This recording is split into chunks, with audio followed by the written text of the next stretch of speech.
प्रजासत्ताक दिनाची मंगलमय पर्वात देशभक्ती देशप्रेम संचारल्या आजच्या रचा भारत मातेला मी वंदन करून करतो मी माझ्या भाषणात जे देशासाठी लढले त्या अमर हुतात्मे झाले स्वर्ग सर्व घरदार त्यागेला सुखी संसार आपल्या देशासाठी आपल्या जीवाची बाजी लावली तो महापुरुषांना माझा अपना 26 जानेवारी 1950 मध्ये भारतात संविधान लागू झाले.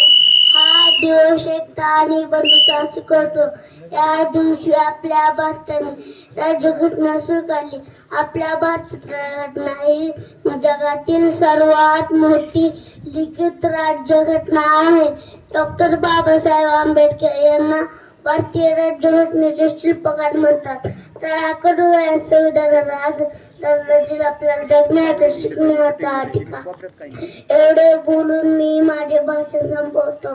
जय हिंद जय महाराष्ट्र.